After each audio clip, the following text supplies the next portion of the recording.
ನಮಸ್ಕಾರ, ಪ್ರಜಾವಾಹಿನಿಗೆ ಸ್ವಾಗತ. ನಾನು ನೂರ್ ಜಹಾನ್. ರಾಜ್ಯದಲ್ಲಿ ಭುಗಿಲೆದ್ದಿರುವ ಬಿಜೆಪಿ ಜೆಡಿಎಸ್ ಮೈತ್ರಿ ನಡುವಿನ ವೈಮನಸ್ಸಿಗೆ ಕೇಂದ್ರ ಸಚಿವ ಎಚ್.ಡಿ. ಕುಮಾರಸ್ವಾಮಿ ಅವರು ಇಂದು ಫುಲ್ ಸ್ಟಾಪ್ ಇಟ್ಟಂತಿದೆ.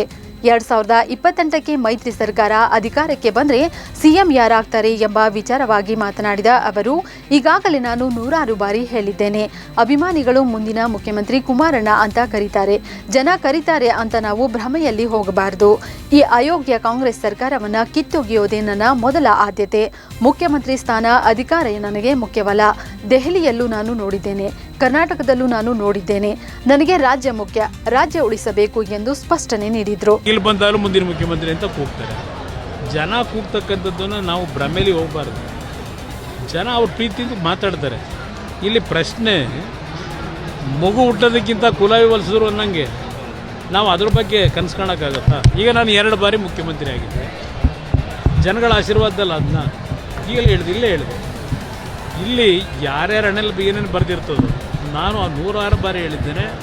ನನ್ನ ಮೊದಲನೇ ಆದ್ಯತೆ BJP JDS ಪಕ್ಷಗಳು ಇವತ್ತು ಮೈತ್ರಿಯನ್ನು ಮಾಡಿರೋದು ಇಂಥ ಒಂದು ಕೆಟ್ಟ ಪರಿಸ್ಥಿತಿಯಲ್ಲಿರತಕ್ಕಂಥ ಸರ್ಕಾರ ತೆಗಿಬೇಕು ಅಂತ. ಇದು ನನ್ನ ಮೊದಲನೇ ಆದ್ಯತೆ. ಮುಖ್ಯಮಂತ್ರಿ ಸ್ಥಾನ, ಅಧಿಕಾರ ಸ್ಥಾನ ಮುಖ್ಯ ಅಲ್ಲ. ಈಗಾಗಲೇ ನೋಡಿಬಿಟ್ಟಿದ್ದೀನಿ. ಕಾಂಗ್ರೆಸ್ ಸರ್ಕಾರದ ವಿರುದ್ಧ ಮತ್ತೊಂದು ಗಂಭೀರ ಆರೋಪ ಕೇಳಿಬಂದಿದೆ. ಕಾಂಗ್ರೆಸ್ ಸರ್ಕಾರ ಪಕ್ಷದ ಕಚೇರಿಗಳಿಗಾಗಿ ಸಾರ್ವಜನಿಕರ ಸೌಲಭ್ಯಗಳಿಗೆ ಮೀಸಲಾದ ಸಿಎ ಸೈಟ್ಗಳನ್ನು ಪಡೆದುಕೊಳ್ಳುತ್ತಿದೆ ಎಂದು ವಿಧಾನ ಪರಿಷತ್ ವಿಪಕ್ಷ ನಾಯಕ ಛಲವಾದಿ ನಾರಾಯಣಸ್ವಾಮಿ ಗಂಭೀರ ಆರೋಪ ಮಾಡಿದ್ದಾರೆ. ಈ ಬಗ್ಗೆ ಅವರು ದಾಖಲೆಗಳೊಂದಿಗೆ ಸುದ್ದಿಗೋಷ್ಠಿ ನಡೆಸಿ ಸರ್ಕಾರದ ವಿರುದ್ಧ ವಾಗ್ದಾಳಿ ನಡೆಸಿದರು. ರಾಜ್ಯದ ವಿವಿಧ ಜಿಲ್ಲೆಗಳು, ತಾಲೂಕುಗಳು ಮತ್ತು ಪಂಚಾಯಿತಿ ಮಟ್ಟದಲ್ಲಿ ಕಾಂಗ್ರೆಸ್ ಕಚೇರಿಗಳಿಗೆ ಭೂಮಿ ಪಡೆದುಕೊಳ್ಳಲಾಗುತ್ತಿದೆ. ಬಡವರಿಗೆ ಮನೆ, ಭೂಮಿ ನೀಡದೆ ಸರ್ಕಾರವೇ ಭೂಮಿ ಕಬಳಿಕೆಯಲ್ಲಿ ತೊಡಗಿದೆ ಎಂದು ಆರೋಪಿಸಿದರು. ತುಮಕೂರು, ಚಾಮರಾಜನಗರ, ಉಡುಪಿ, ದಕ್ಷಿಣ ಕನ್ನಡ ಸೇರಿದಂತೆ ಹಲವು ಕಡೆಗಳಲ್ಲಿ ಪಕ್ಷದ ಕಚೇರಿಗಳಿಗಾಗಿ ಸಿಎ ಸೈಟ್ಗಳನ್ನು ನೀಡಲಾಗುತ್ತಿದೆ ಎಂದು ದಾಖಲೆ ಸಮೇತ ವಿವರಿಸಿದರು. ಕಾಂಗ್ರೆಸ್ ಸರ್ಕಾರ ಬಡವರಿಗೆ ಮನೆ ಕೊಡಬೇಕು, ಭೂರಹಿತರಿಗೆ ಭೂಮಿ ಕೊಡಬೇಕು, ಆದರೆ ಈ ಕೆಲಸವನ್ನು ಮಾಡ್ತಿಲ್ಲ. ಈಗೇನು ಮಾಡ್ತಾ ಇದೆ ಅಂತಂದ್ರೆ, ತಾನೇ ಭೂಮಿಯನ್ನ ಕಬಳಿಸ್ತಕ್ಕಂಥ ಕೆಲಸವನ್ನ ಮಾಡ್ತಾರೆ. ಹೇಗೆ ಅಂದ್ರೆ, ಲ್ಯಾಂಡ್ ಗ್ರಾಬಿಂಗ್ ನಲ್ಲಿ ಸರ್ಕಾರವೇ ನಿರತವಾಗಿದೆ. ಸಿಎಂ ಸಿದ್ದರಾಮಯ್ಯ ತವರು ಜಿಲ್ಲೆಗೆ ಜೆಡಿಎಸ್ ಯುವ ನಾಯಕ ನಿಖಿಲ್ ಕುಮಾರಸ್ವಾಮಿ ಎಂಟ್ರಿ ನೀಡಲು ತಯಾರಿ ನಡೆಸಿದ್ದಾರೆ. ಮೈಸೂರು ಜಿಲ್ಲೆಯಲ್ಲಿ ಪಕ್ಷ ಬಲವರ್ಧನೆಗೆ ನಿಖಿಲ್ ಕುಮಾರಸ್ವಾಮಿ ಪಣ ತೊಟ್ಟಿದ್ದಾರೆ. ಈ ನಿಟ್ಟಿನಲ್ಲಿ ಜನರೊಂದಿಗೆ ಜನತಾದಳದ ಕಾರ್ಯಕ್ರಮದ ಮೂಲಕ ಪಕ್ಷ ಸಂಘಟನೆಗೆ ಮುಂದಾಗಿದ್ದು, ಫೆಬ್ರವರಿ 18ರಂದು ಮೈಸೂರು ಜಿಲ್ಲೆಯಾದ್ಯಂತ ಸಂಚಾರ ಮಾಡಲಿದ್ದಾರೆ. ಸದ್ಯ ನಿಖಿಲ್ಗೆ ತಲೆನೋವಾಗಿರೋದು ಅಂದ್ರೆ ಅದು ಜಿಟಿ ದೇವೇಗೌಡ ಅವರ ನಡೆ.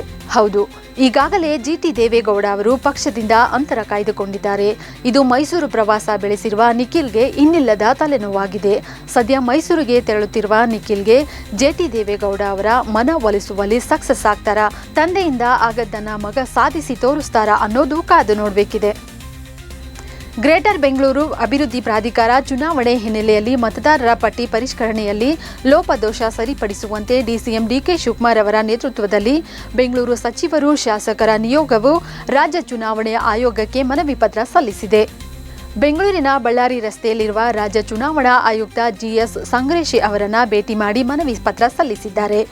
ಈ ಸಂದರ್ಭದಲ್ಲಿ ಸಚಿವರಾದ ರಾಮಲಿಂಗಾರೆಡ್ಡಿ, ದಿನೇಶ್ ಗುಂಡೂರಾವ್, ಬಮೂಲ್ ಅಧ್ಯಕ್ಷ ಡಿಕೆ ಸುರೇಶ್, ಶಾಸಕರಾದ ರಿಜ್ವಾನ್ ಹರ್ಷದ್, ಎಸಿ ಶ್ರೀನಿವಾಸ್ ಸೇರಿದಂತೆ ಹಲವು ನಾಯಕರು ಜೊತೆಗಿದ್ದರು.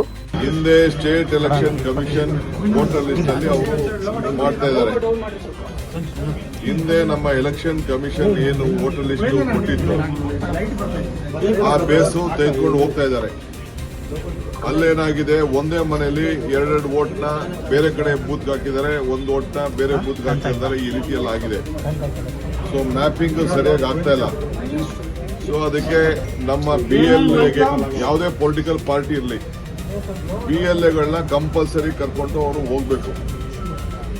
ಸ್ಟ್ರೀಟು ಮ್ಯಾಪಿಂಗ್ ಆಗಬೇಕು, ಮನೆನೂ ಮ್ಯಾಪಿಂಗ್ ಆಗಬೇಕು, ವೋಟು ಮ್ಯಾಪಿಂಗ್ ಆಗಬೇಕು.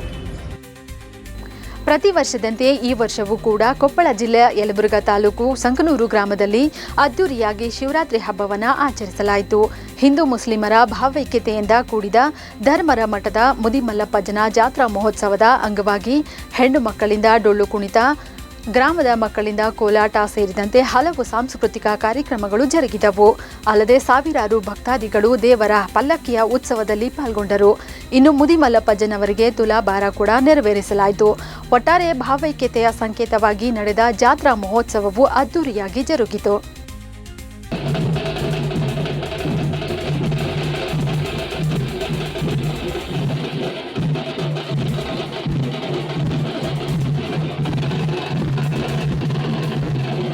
ನಿರಂತರ ಸುದ್ದಿಗಾಗಿ ನೋಡ್ತಾ ಇರಿ ಪ್ರಜಾವಾಹಿನಿ.